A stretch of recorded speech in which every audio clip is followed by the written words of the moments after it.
الحمدللہ رب العالمین والصلاة والسلام علی سید المرسلین محمد و آلہ و صحبہ اجمعین اما بعد۔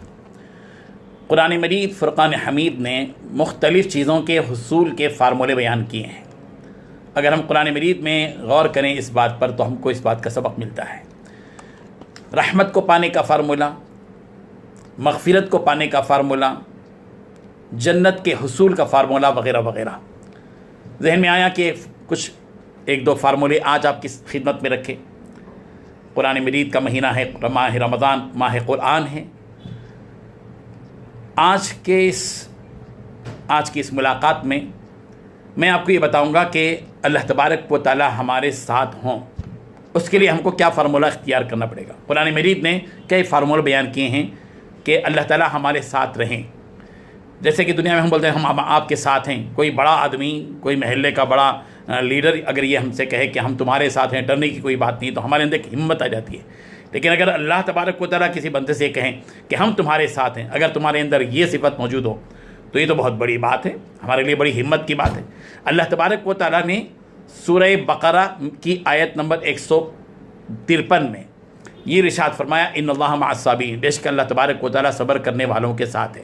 اسی طرح سورہ بقرہ کی آیت نمبر 249 میں بھی اللہ تبارک و تعالیٰ نے ارشاد فرمایا واللہ مع الصابرین، کہ اللہ تبارک و تعالیٰ صبر کرنے والوں کے ساتھ ہے۔ اس کا مطلب یہ ہے کہ جو لوگ دین پر ثابت قدم رہتے ہیں، ان کا پائے استقامت مضبوط ہوتا ہے اور جڑے ہوئے رہتے ہیں، تو اللہ تبارک و تعالیٰ ایسے بندوں کے ساتھ ہوتے ہیں، اللہ تعالیٰ کی نصرت ان کے ساتھ ہوتی ہے۔ یہی وجہ ہے کہ قرآن مجید میں ایک جگہ ارشاد فرمایا ان الذین قالوا ربنا اللہ ثم استقاموا تتنزل علیہم الملائکہ، کہ استقامت، صبر، ثابت قدمی، اور اسی طریقے سے جب دکھ آئے، ناموافق حالات زندگی کے اندر آ جائیں، اس وقت میں بھی آدمی صبر کرے تو اللہ تبارک و تعالیٰ ایسے صبر کرنے والوں کے ساتھ ہوتے ہیں۔ ان اللہ مع الصابرین، بے شک اللہ صبر کرنے والوں کے ساتھ ہیں۔ اسی طرح اللہ تبارک و تعالیٰ نے سورہ بقرہ کے اندر ایک اور فارمولہ پیش کیا ہے آیت نمبر 198 میں 198 میں کہ وَاعْلَمُوا أَنَّ اللَّهَ مَعَ الْمُتَّقِينَ، اور تم سب جان رکھو کہ بے شک اللہ تبارک و تعالیٰ متقین کے ساتھ ہے، تقوی والوں کے ساتھ ہے، پرہیزگار لوگوں کے ساتھ ہے۔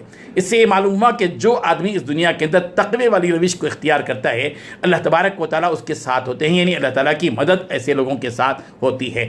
ماہ قرآن میں رمضان المبارک کا یہ مہینہ ماہ قرآن ہے، ماہ رمضان ماہ قرآن ہے، اسی مہینے میں قرآن مجید کا نزول ہوا۔ اس مناسبت سے قرآن مجید سے مطابقت رکھنے والا ایک موضوع ہے کہ قرآن مجید نے اللہ تبارک و تعالیٰ کی معیت اور اس کی نزدیکی کو پانے کا جو فارمولہ بیان کیا ہے، اس میں دو فارمولے ہم نے آج پیش کیے ہیں۔ یہ کہ آدمی صبر اختیار کرے، دوسرے یہ کہ تقوی اختیار کرے۔ صابر اور متقی، یہ دو لوگ ایسے ہیں جن کے ساتھ اللہ تبارک و تعالیٰ ہوتے ہیں۔ اللہ تبارک و تعالیٰ ہم سب کو صابر بھی بنائے اور متقی بھی۔ وآخر دعوانا ان الحمد للہ رب العالمین۔